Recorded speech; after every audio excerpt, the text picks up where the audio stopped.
and she's gonna be gone.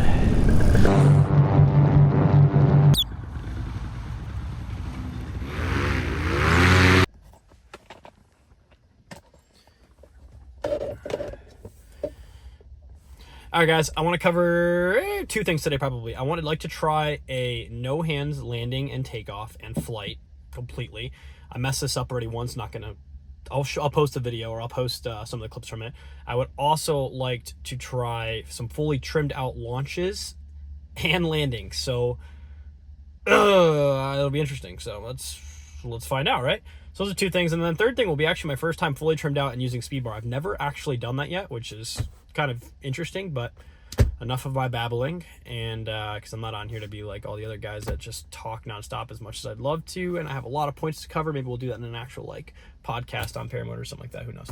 But yeah, let's go do some flying, have some fun, and practice some new skills that I have yet to learn. So let's go get myself adequated with them. Let's go have some fun.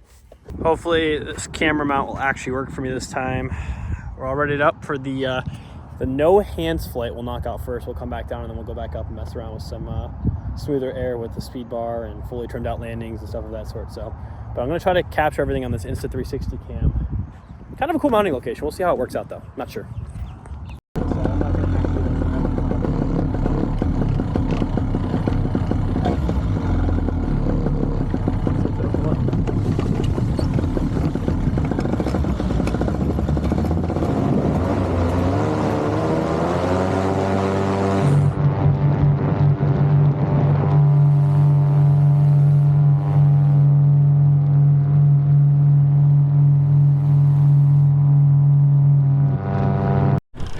You definitely need a decent amount of wind for this. And of course now, I got a good crowd of disc golfers watching.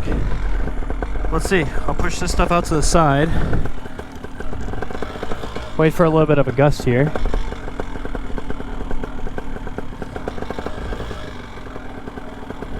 I'm just gonna push these off to the side. I'm not gonna actually like grab my toggles or anything like that. Let's see if it'll come up.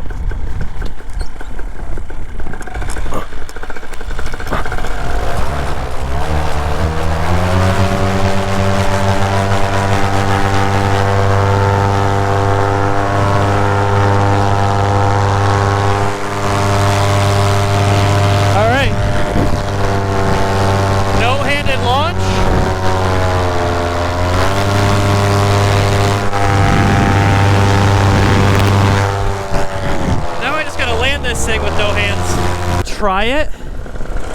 We'll get close. Like, still not technically really using them yet. I would have dropped it over the tree. And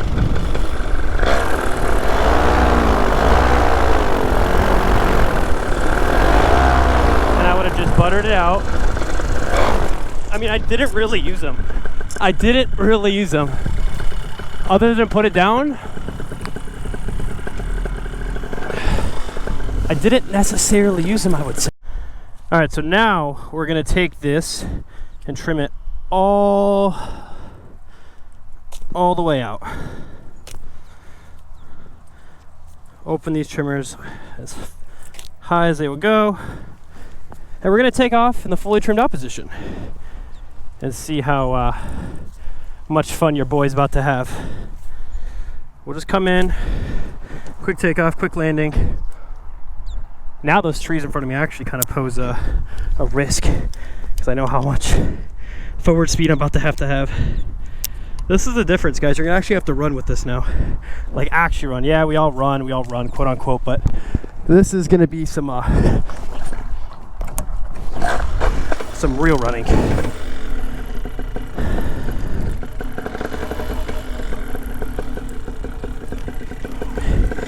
You got to make sure you know what you're actually doing with the brakes too, to not stall your dang wing now that you have everything fully trimmed out.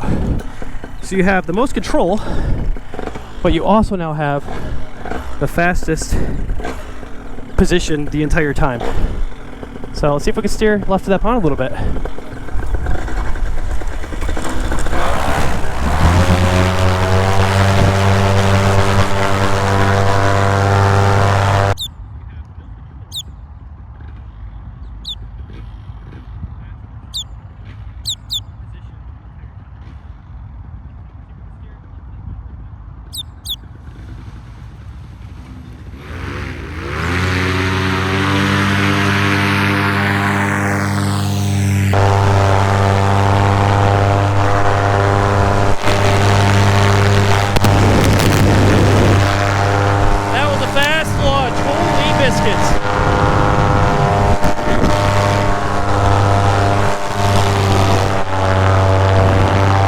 That was a very fast launch.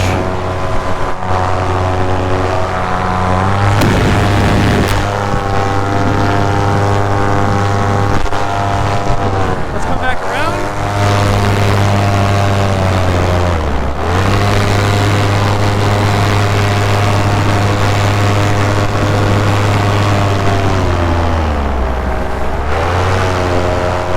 We are hauling ass right now.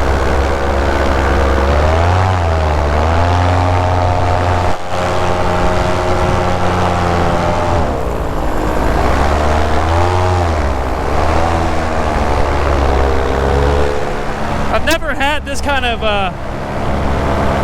full speed flight the entire time other than when I flew that Disco. The Vinci Disco 16 meter.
Completely off the throttle in this one.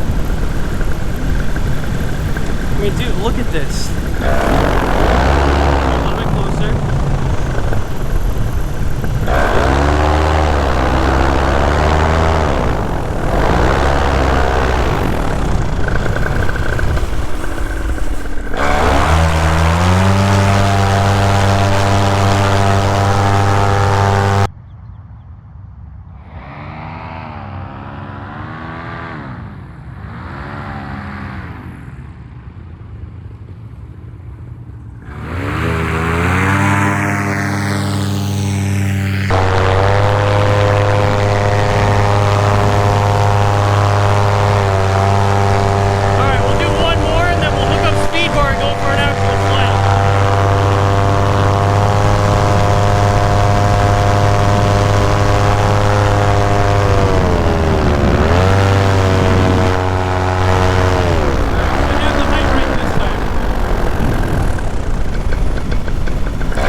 Fully trimmed out flight. I'm about it, dude. That was fast. That was really fast.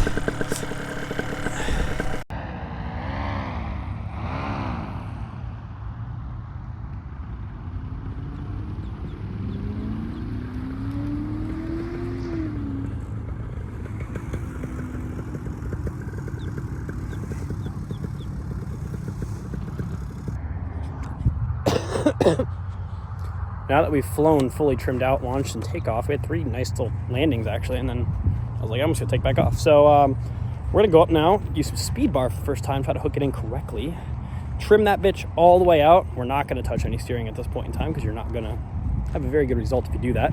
and we're gonna go see what our top speed is on this this bad lad. We'll go fly over the water a little bit over here, over the Manatee River, and full trimmed, or we'll see if the 125 prop with the 185 on a 22-meter speedster with a 205-pound pilot can keep me above the water, fully trimmed out, fully speed barred out, like 5-10 feet above the water. So should be kind of fun. All right, speed bar is hooked up correctly, and we're gonna go for our actual enjoyable sunset flight. Nice day of coldies. Working with some Falcon 2000 LXs right now, and some EX Easies, G450. Everything's coming together. Just gotta work hard, guys. Just like this tree line. Hopefully me and it don't come together right now. Laid out pretty nicely. We're gonna go left. The water's probably, I only got like 50 yards, but we're trim neutral, so let's get it.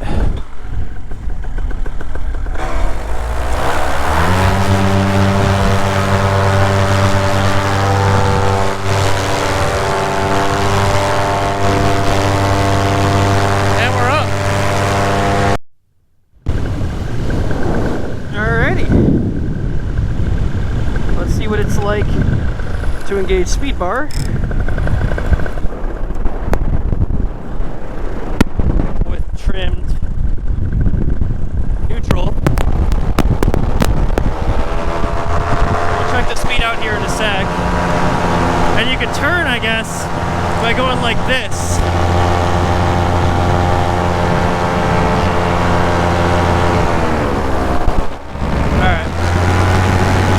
We're doing 21 miles an hour trim neutral.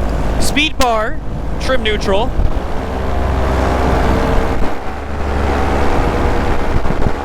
We're doing 30 miles an hour. So now, 32-ish, so 32. I'm maxing that thing out. So now what I'm gonna do, ooh, that was interesting.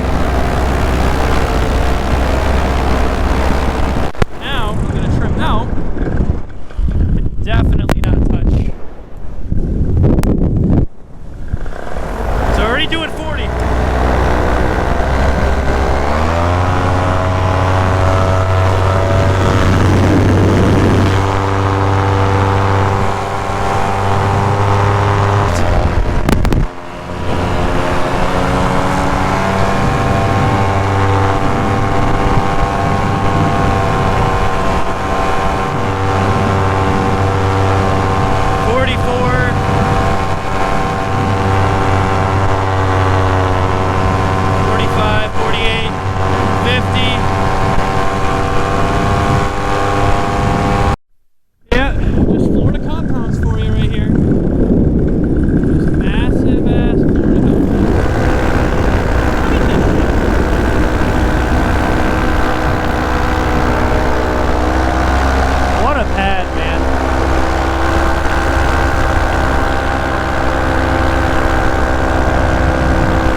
Call it. Let's say we just ran out of gas, right? And we actually have to go spot land this bad girl. I want you guys to be able to see the sunset a little bit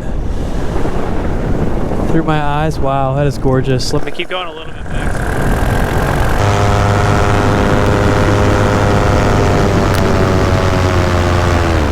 I love watching it just slowly disappear.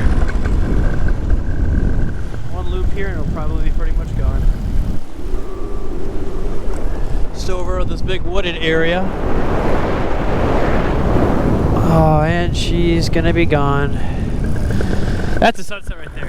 Alright, so let's go out of these buildings. Let's say the engine dies. Let's go up a little higher. Actually, you know what? No, screw it. We're gonna kill it from right here. Engine's off. Oh crap, it died. Like, we're out of fuel. Like, now I have to spot land this field right here in front of me. So there is no extra options, nothing of that sort. Like, you have no choice. You're putting it down. So you want to set yourself up for success. So kind of gauge where you're going to be coming in, whatnot. I mean, this is what would happen if you ran out of fuel. Granted, that's why you give yourself a little bit. Ooh, sun's now officially gone. Props officially done spinning.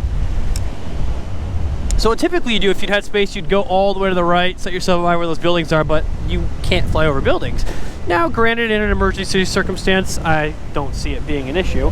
So what I like to do is overfly the field a little bit, and then come downwind on the field at about 150 feet, 125 feet. I mean, I'll play it risky, I don't care. But that way I can turn slowly, at maybe, let's say 200 feet for someone that's not very experienced. You can make a slow turn into the wind, if there is wind. If not, it doesn't really matter what direction you're coming from. You have an entire field and just make it happen. So, like right now, I'd say I'm at about 250-ish, 200 feet. So I'm going to turn downwind, right? So I'm gonna use all this field, right?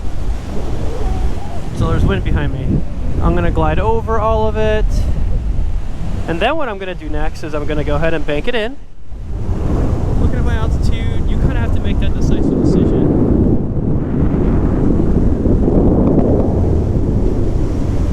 And I gotta see if I can put myself like practically right next to my truck, which is not gonna happen.